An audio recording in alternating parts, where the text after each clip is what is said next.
അങ്ങനെ ഇപ്പൊ നമ്മളെ +2 കഴിഞ്ഞില്ലടാ. ഇത്രയും കാലം എങ്ങനെയും ഒന്ന് കഴിഞ്ഞിട്ടിയാ മതിന്നേന്നു. ഇപ്പൊ സത്യം പറഞ്ഞാ കഴിഞ്ഞപ്പോഴാണ് ഇടങ്ങേറ് മനസ്സിലാവണേ. ഇജ്ജ് കൊറേ കാലം കഴിഞ്ഞല്ലേ മറക്കൂടാ. ഇങ്ങനൊന്നും നീ എന്നോട് സംസാരിക്കരുത്. വളരെ വിഷമുണ്ടാക്കുന്ന കാര്യങ്ങളാവൊക്കെ അന്ന് ഞാൻ മറക്കേ. അന്നതാ ഇവിടെയാണ് ഞാൻ കൊണ്ടുനടക്കണേ. കണ്ടാ മതി, കാണും. ഓക്കെ, കാണാം. ശരി എന്നാ.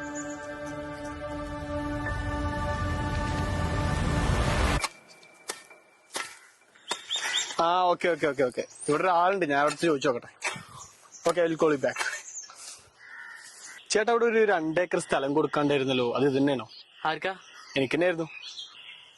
അല്ലടാ ഈയണത്, അനക്കെന്നെ മനസ്സിലായില്ലേ? നീ ഏതടാ? നമ്മള് +2 ഒക്കെ ഒരുമിച്ച് പഠിച്ച് മറന്നൂലേ?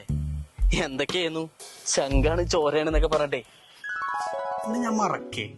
അന്നതാ ഇവിടെയാണ് ഞാൻ കൊണ്ടുനടക്കണേ. എടാ കോയി സതീശ, നീയാണോ ഇത്? നിനക്കിപ്പോ ഇതാണ് പരിപാടി? ആടാ, +2 കഴിഞ്ഞിട്ടൊന്നും പഠിക്കാൻ പറ്റില്ല, പിന്നെ ഇതുമട് കൂടി. അല്ല ഈ എങ്ങനെ ഇത്ര സെറ്റപ്പ് ആയത്? എടാ, +2 കഴിഞ്ഞ എല്ലാ കുട്ടികളെയും പോലെ ഞാനും അന്തം മുട്ടി നടക്കായിരുന്നു. അപ്പോഴാണ് ഞാൻ എജുവൈഡിനെ കുറിച്ച് അറിയണത്. അവരാണ് ഏതെടുക്കണം, എവിടെ എടുക്കണം, ഏത് കോഴ്സ് എടുത്താലാണ് ഭാവിയിൽ സാധ്യത കൂടുതൽ എന്ന് എനിക്ക് പറഞ്ഞത്. അല്ല ഞാൻ എന്താ ഇതിനെ പറ്റിയൊന്നും അറിയാഞ്ഞേ? എനിക്കാണെങ്കിൽ പറഞ്ഞു തരാൻ ആരും ഉണ്ടായിരുന്നില്ല. അനക്ക് പറഞ്ഞുതരാൻ ആരുമില്ലായിരുന്നു. പക്ഷെ ഇനി ആരെങ്കിലും ചോദിച്ചു വരികയാണെങ്കിൽ പേര് മറക്കണ്ട, എജുവൈഡ് ഇന്റർനാഷണൽ കൺസൾട്ടൻസി ആൻഡ് ലേണിംഗ്.